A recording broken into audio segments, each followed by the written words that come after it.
Shamra, the home of Harrison Armory, is a world of hard contrast. It has a severe beauty, one that Ross Shamrans take fierce pride in and seek to emulate in their architecture style and culture in general. There's also a cruel world suspended between extremes, scouring heat and petrifying cold create in the middle a temperate zone, always threatened with destruction by even the most subtle shift. Self-restraint, temperance, is the Ross Shamran ideal, one that some in the armory fear is eroding to an unsalvageable point. As diplomatic relations between Caracas Cradle and Ross Shamra grow more and more tense. Tidally locked, Ross Shamra is divided between a hot side and a cold side. The only temperate zone is a comparatively small strip of land and thawed sea where the two sides meet, the terminated one, bordered on one side by boiling desert and the other by frozen tundra. It is the largest world, or Blanketal star.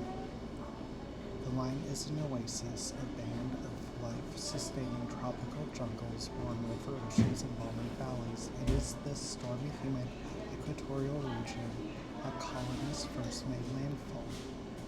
Now the Terminator line is a globe circling arcology home to roughly 300 million residents.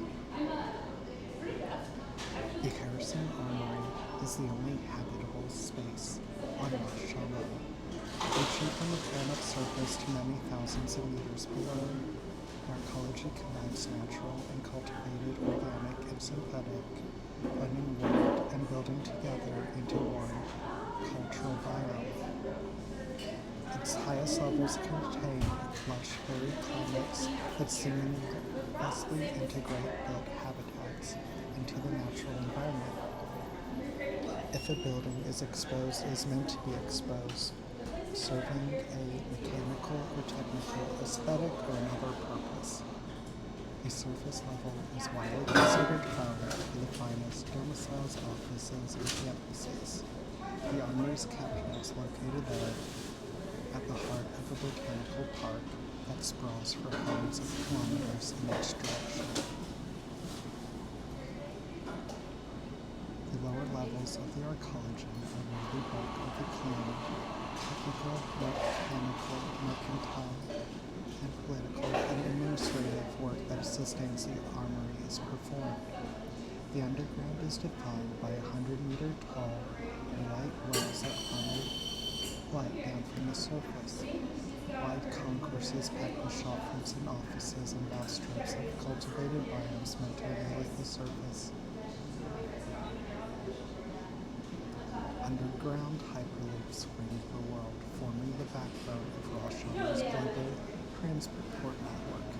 Here, in the underground, one can find the finest of the Armory's signature distant classical architecture, marked by titanium geometric features, achromatic primary, second color schemes, and a contrast between airy open spaces and the brutalist inclination toward the subterranean massive. Outside the safety of the armory, Ross Shamra's day and night hemispheres house the armory's dirty work. Research, development, and implementation of the Corpus Mix catalog. Each research, development, and implementation campus is a metropolis in its own right, an oasis in the midst of a non-relenting desert or deep winter night where armory personnel live and work on rotation. Thousands of technicians, engineers, scientists, and support personnel live and work on RDI campuses for the duration of the projects and are rotated out when they are done. The day and night hemispheres and the RDI campuses that populate them serve as testing sites for the Armory's massive catalog of field equipment, civilian and military. They also offer training grounds for the Armory's officers, providing opportunities for both infantry and cavalry to train and be tested in extreme environments.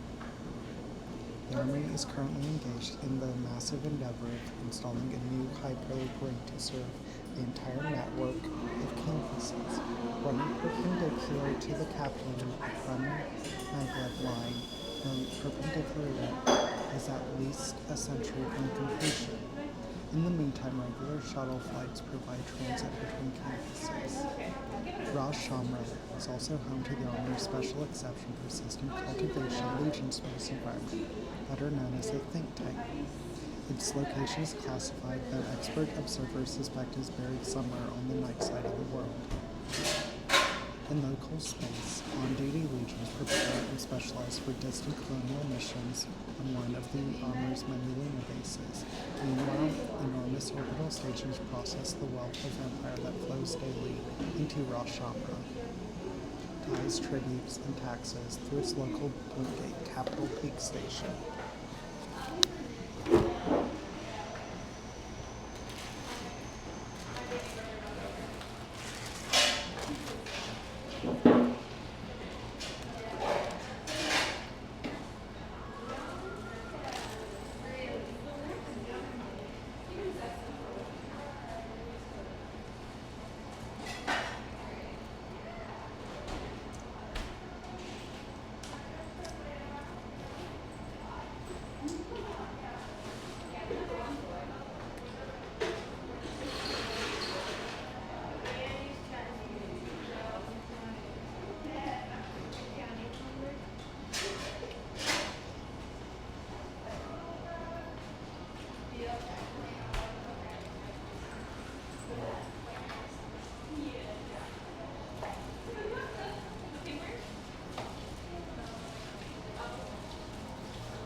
These planets are not galactic homes, but are nonetheless important worlds. The local powers that occupy them have an outsized or other notable impact on the stage and affairs of humanity. Carina, an ocean world in the Argo Nova system, is the jewel of IPSN. It is also site of the manufacturer's largest campus, North Star, where its master shipbuilders live.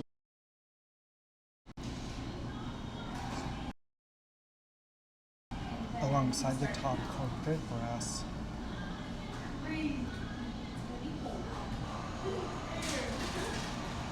and cosmopolitan scholars, Carina is ranked in spheres, Pixis and Vela. All are given over to research and development of IPSN's ships, chassis support systems, and temporal acclimation facilities for retiring cosmopolitan members of IPSN's anti-piracy albatross teams. With 90% of Carina, covered by ocean water, its terrestrial population was far outnumbered by its orbital population. In the planet's orbit, IPSM's vast shipyards produce the galaxy's most ubiquitous freight, civilian, and military vessels. Carina's local space is a mesh network of slingshot gravitational shipping lanes, proving grounds, and orbit racing courses. The wealthiest IPSM board members and officers enjoy easy access to the stars and the numerous vessels that cross them. Carina was settled soon after the opening of the Blink, selected by IPSM's planners as the primary headquarters for the newly merged Corpo State. An ocean world reigned by rich terrestrial moods, Carina became the jewel of the reborn corporation. The great project of relocating IPSM's physical infrastructure from Cradle to the Argo Navis system took centuries. Planners laid out a design for the world's land masses, and work teams began converting the raw earth to a series of arcologies akin to Harrison Armour's equatorial installation. Meanwhile, pilots and engineers set apart the massive work of preparing IPSM shipyards for flight. Section by section, they broke up the great manufactories and set them on a course to Argo Navis. Their passage through the Blink defined the calibrations that later became the galactic standard for interstellar travel. Carina's a world of campuses unscarred by war or a long history of human occupation. Most of the time, it is a temperate Mediterranean world with warm oceans and shallow seas, typically no deeper than 2 or 3 meters. A noticeable feature of Carina's endless oceans is the presence of polar wells, underground pits where the ocean floor suddenly drops to titanic depths of tens of thousands of meters. These wells render the planet's pools uninhabitable. They pierce nearly to the core of the world and generate geysers, causing the sea to boil when gases build up. Once a decade or so, these gases release colossal gouts of steam, bending high into the atmosphere and plunging the world into a steamy, years-long wet season of hazy rain and elevated temperatures. Apart from this phenomenon, Carina is often described as beautiful if boring to the mariner or the cosmopolitan. However, boring isn't necessarily a thing to be avoided. Alnist is the capital world of the Aunic peoples and the seat of their interstellar empire.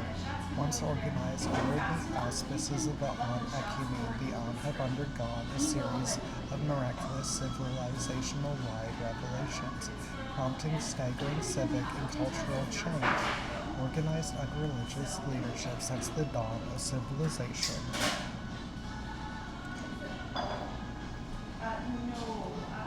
The vast majority of the Aun are now the subjects of the Ascendancy, a relatively new order governed directly by the divine. The Ascendancy's mandate is given and guaranteed by Metat Aun, the enigmatic Monas-class entity that shares many similarities with Ra, and that speaks to the Aun through a divine representative named Os. Alnist is both the holy world and the Ascendancy civic capital. It sits at the far edge of Union space, bordering an old spread of first expansion period diasporan worlds in Boundary Garden. It developed the backwater sector of the Ammonite line. Aunic space is vast, and its borders beyond Boundary Garden unknown to Union. Based on observations and reports compiled during this first and second expansion periods, Union especially estimate their population's numbers in the billions. The Aunic peoples are descended from settlers that came to Alnist on one of the 10, the Armstrong. Their sister ship, the Rila, did not reach the destination. Following repeated hostile contact with Union, Aun created a hard border between their space and Union space. Communications ceased, diplomatic contacts severed. The Aun were left once more to their own space. Unfettered they built, the Aun grew their empire to encompass dozens of worlds, a number of them arguably as advanced as those in Union's core, and billions of souls guided to a degree by Medhat Aun and its immortal speaker OS. The Aunic peoples have developed fantastical technologies easily classified as paracausal by expert observers that allow them to exploit the uncanny. With the Aun lack in the Omninet, the Blink, and Mana, they make up for it with manipulation and interaction with the firmament, a parallel space similar to the Blink. The Aunic peoples are not monolith, nor do they share a united faith. The Achaemen hangs on as a government in exile, the bulk of their population living as refugees and expatriates across Boundary Garden and Union space. Demi-Aun, formally integrated into the social caste system first implemented by the Achaemen, then expanded by the Ascendancy, make up a significant minority of the empire. The Ascendancy itself was created by religious schism. While OS is widely recognized as the voice of Medhat, their edicts must still be interpreted by mortals with interests, desires, and goals, both petty and grand. Aunis is a developed world rich with incredible natural beauty and grand metropolitan projects. Its capital city rivals Caracas in scale and scope, with a monumental plaza built to host the repeated appearances of Medhat Aun. Between its metro swathes and populated nodes, Aunis is a world alive with life. Aunis is the capital world of the Aunic Ascendancy and has been for millennia. However, as with many deep political, cultural considerations that grip the Aunic people, the Aun are divided on whether or not Aunis should be regarded as their homeland or Earth.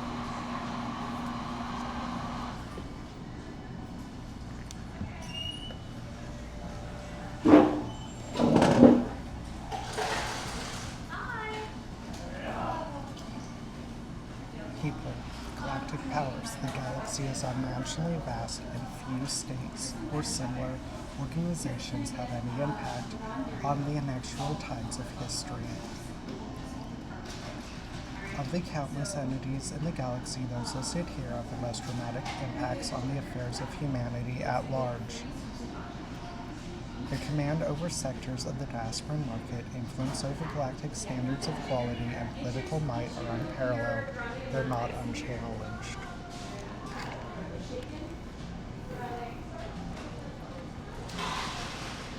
General Massive Systems. Only the company persists, all other thrones fall to dust. The oldest and most ubiquitous of the galactic manufacturers, GMS is an all-purpose supplier to all persons in Union territory, from mech chassis to casual clothing, from prefab station bulkheads to coffee beans. GMS's catalog contains a universe of goods, materials, and services. GMS products are widely considered the reliable baseline throughout the galaxy. Anything worse than GMS's junk, anything better tends to be unique or luxury. GMS came to prominence as an independent outfitter during the first expansion period and quickly grew ubiquity as the development of near-light drives pushed colonial efforts further and further. Seeing value in controlling an influential supplier, Union quickly nationalized GMS. The corporate entity became another arm of Union's ever-expanding bureaucracy, a tool for standardizing the equipment and consumables used by the rapidly growing class of explorers, colonists, and scientists venturing out into the stars. The importance of maintaining the galactic standard continued to grow as colonial expansion persisted and competitors emerged. A basic line of tested equipment was needed to assess the improvements required for cradle design gear. Similarly, the consequences of time dilation were far more dramatic at the time, and standard legacy compatible equipment was needed to assure compliance across disparate eras. With the incredible wealth of Union behind it, GMS has become that standard. Over the millennia, it has grown to become a massive department within Union, the standard against which all other manufacturers are measured. Today, GMS is an economic engine, one tool among many that Union uses to promote its brand across the galaxy.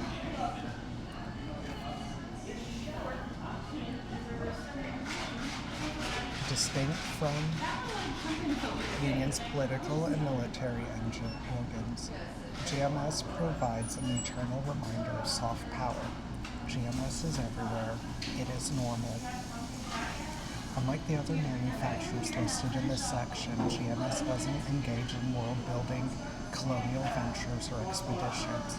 Instead, it sets a standard upon which all others build and supplies them with the gear they need.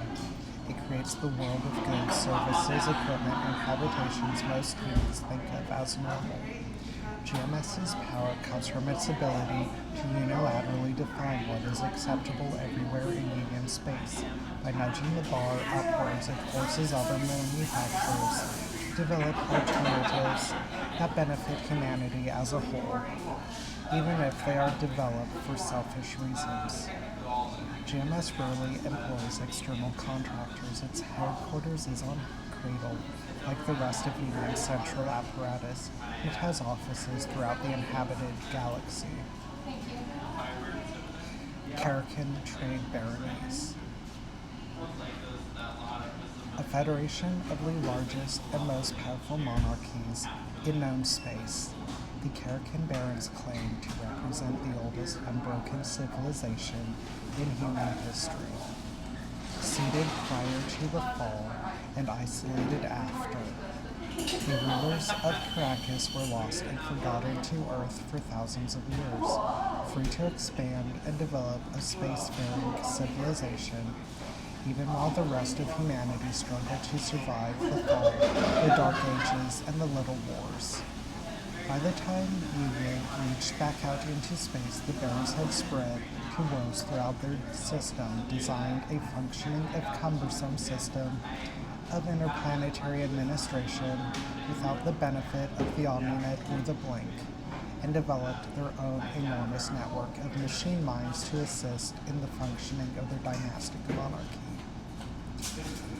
Caracas has the distinction of being one of the only pre-fall colonies to survive the withering effects of the Dark Ages. Any others, to the best of Union's knowledge, were spawned from generation ships that were launched from a dying cradle in the midst of the fall. The Baronies, despite its status now as a member state of the Union, carries a fierce cultural independence that often causes friction between Union and Baronic state counterparts. Now split into many houses, the effects of relativistic travel and multi-system distribution, the Baronies is comprised of a massive Byzantine system of titles, claims, and territories. There are thousands of minor houses, each swearing fealty to the world's major house, which in turn guarantees and is guaranteed the monarchical power of the prime baron.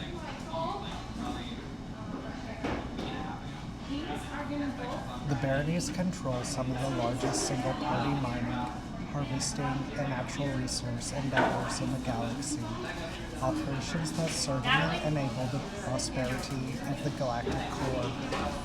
The operations overseen by the baronies are enormous in scale and ambition, eclipsed only by Union and rivaled only by the Elm. The major houses, the largest among them, have the capacity to undertake utterly massive mega engineering projects, from tearing apart whole stars for their energy to cracking newly formed worlds for their minerals, transforming entire colonial ventures into family-sized agri-factories and sucking the atmospheres from gas giants. The barons are canny profiteers by Union standards, doing business out among the diaspora, often in opposition to the interests of the various corpo-states and the rise since the Second Expansion, most notably against the imperial aims of Harrison Armory.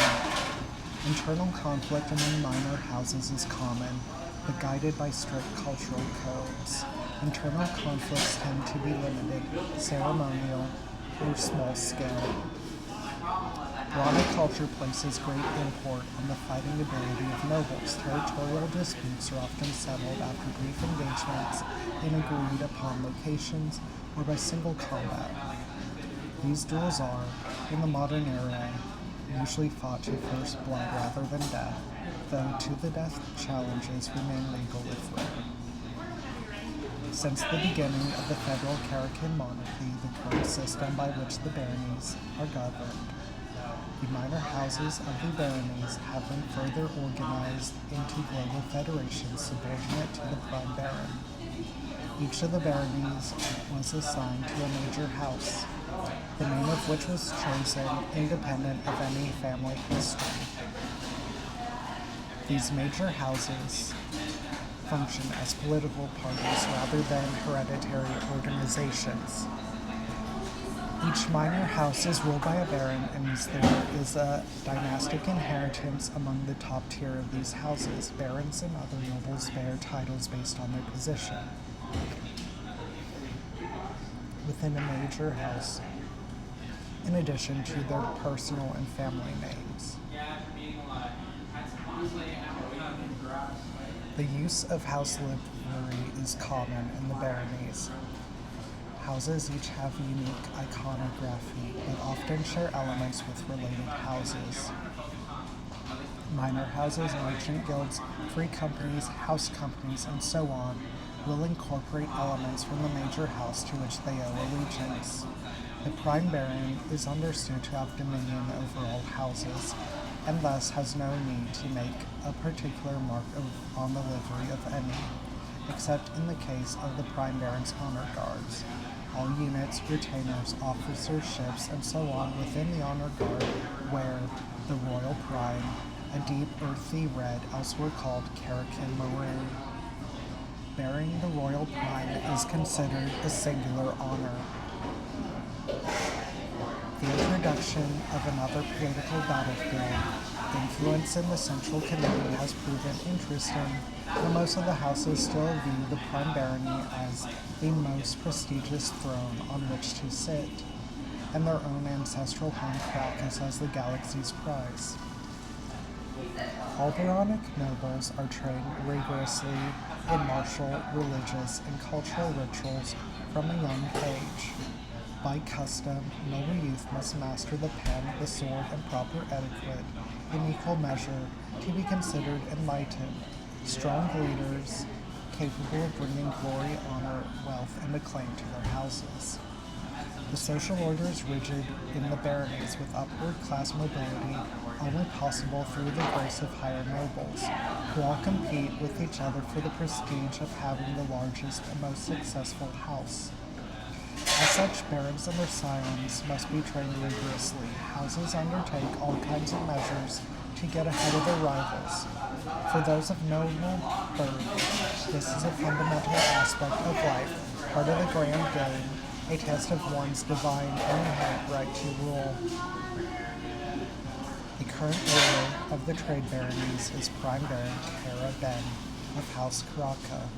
Since integration, all prime barons have been guaranteed a seat on Central Committee, and Kara Ben is an active participant, a thorn in the side of many committee members to the left of the fourth column, and a powerful ally to those in her favor.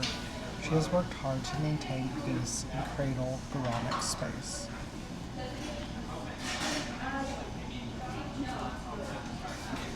Harrison Armory is the premier manufacturer of weapons and weapon platforms in the galaxy. It is one of three largest corpo states that dictate the consumption habits of the diaspora and cosmopolita. Unlike the others, the Armory is a major and overt participant in galactic politics, pursuing an expansive imperial project that is reined in only by Union and the trade baronies. The Armory develops some of the most advanced conventional and paracausal tech that can be legally obtained. Next to GMS, the Armory is the second most popular supplier for state fleets, militaries, and police forces. It is a massive imperial power with a population numbering in the billions, continuing to grow as more and more colonies pledge themselves voluntarily or otherwise to Ras Shamra.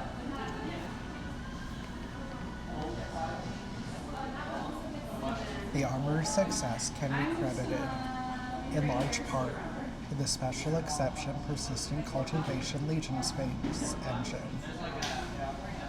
The think tank is the Armory's version of Galsu, a choir of persistent near cascade NHPs that the Armory uses for research and development into paracasual technology, forecasting, and management. The Armory is permitted to run a full choir of these borderline unshackled NHPs thanks to an extensive post-interest war treaty structure established with Union. The location of the think tank is kept secret, though it is presumed to be buried deep below the frozen tundra of Ras Shamra's night side.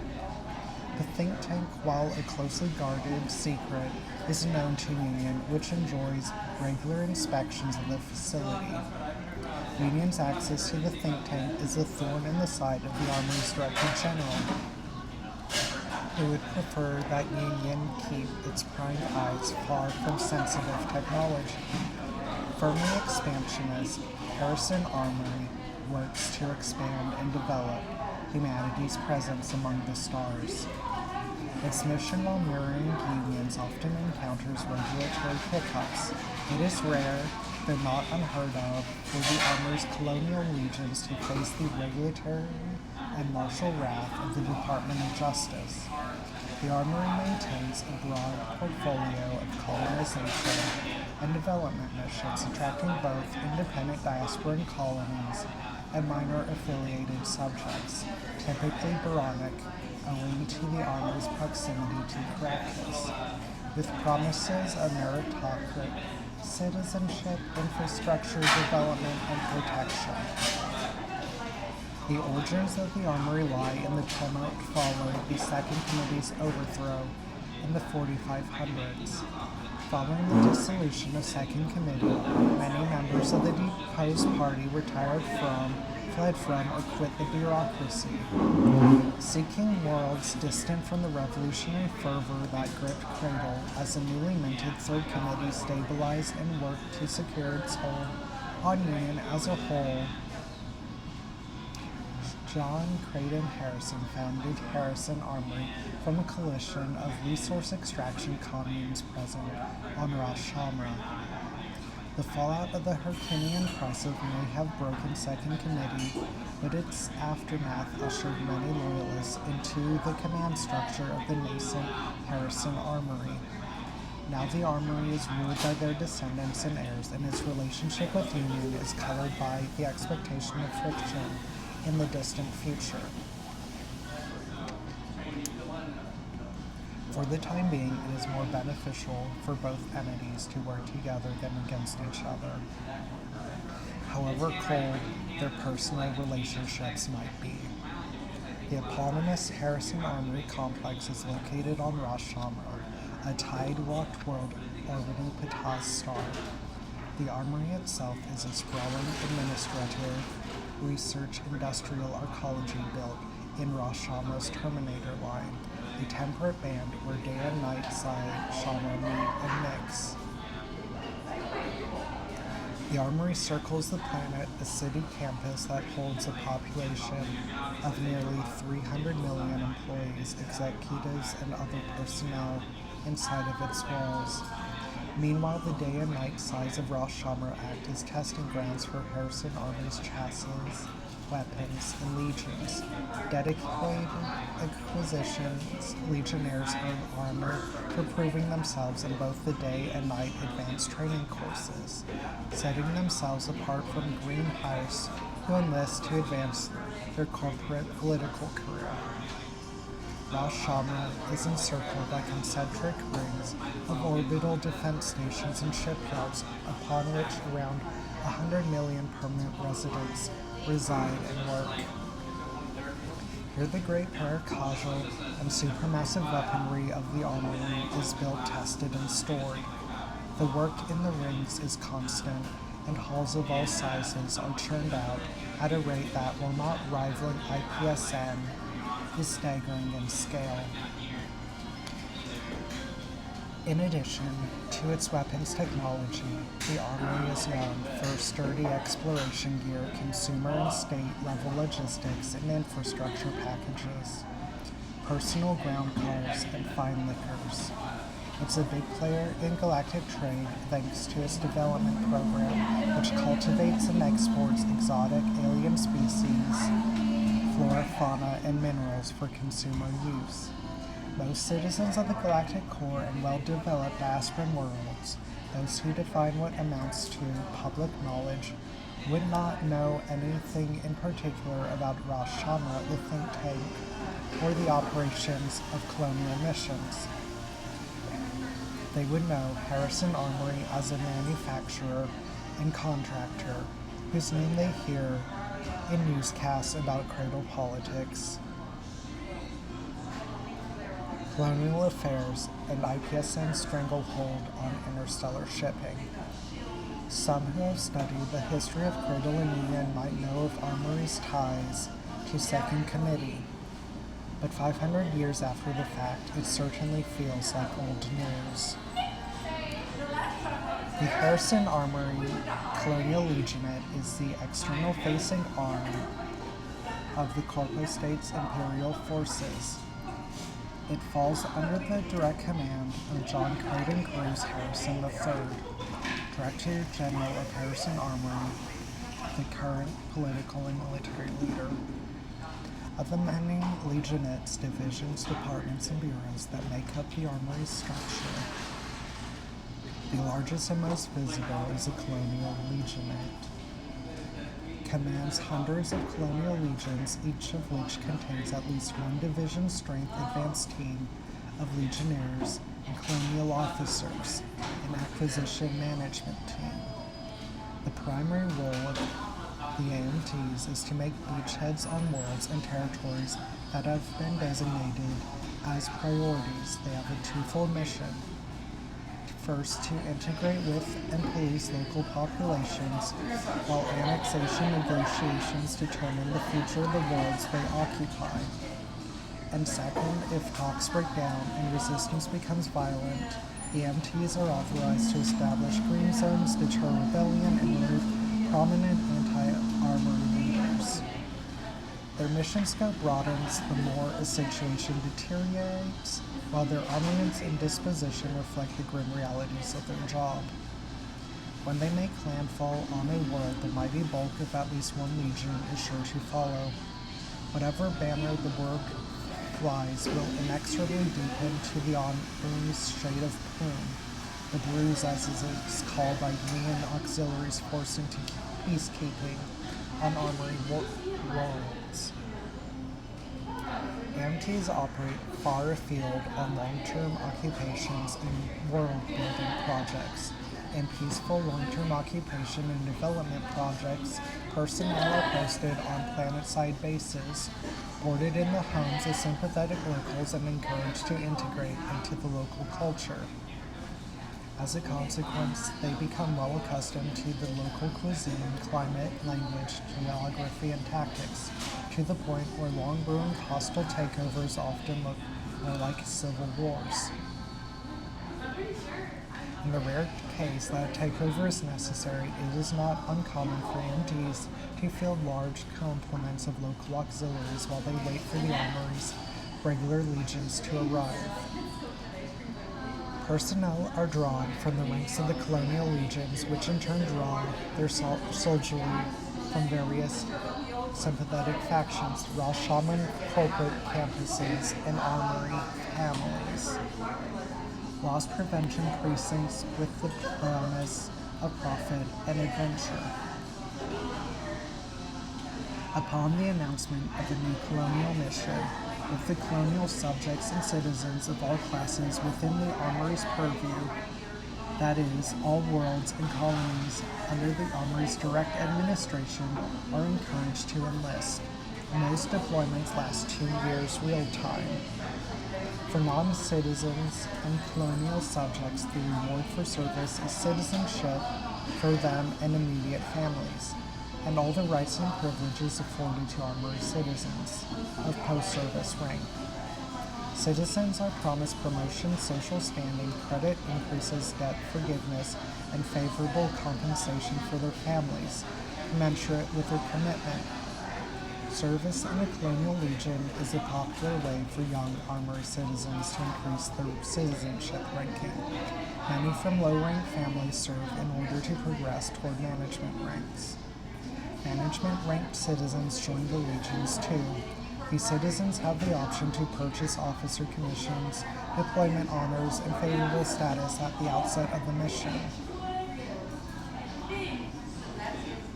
These commissions are limited in number, and bidding among the moneyed youths of the managerial class is spirited.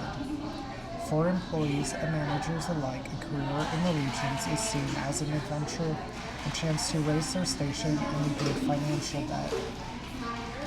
For representatives of occupied populations who join at a recruitment center, enlisting grants them status and rights in the colonial structure with opportunities for advancement following demonstrated commitment to the directorate and the mission of Rosh Hashanah.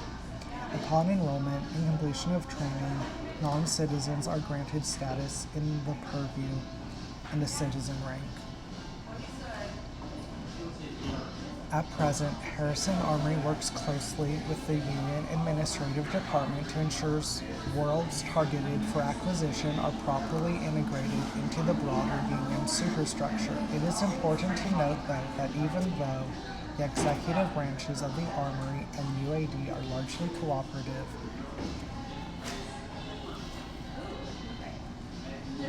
the experience on the ground is often contentious.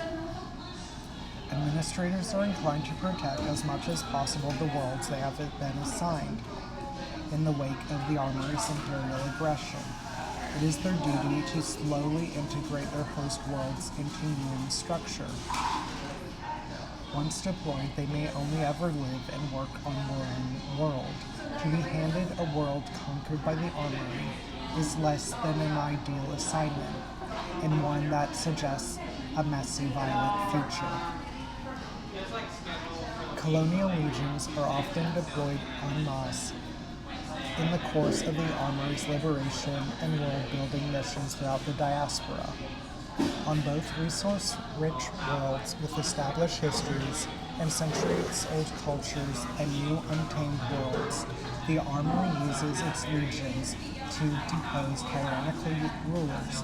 The legions tend to be welcomed first as liberators. After all, they defeated armies of local oppressors. Though friction is not uncommon once the dust has settled and world building begins, the price for liberation, as the Armory sees it, is integration into the proven, adoption of the Armory's culture, and commitments that must be fulfilled.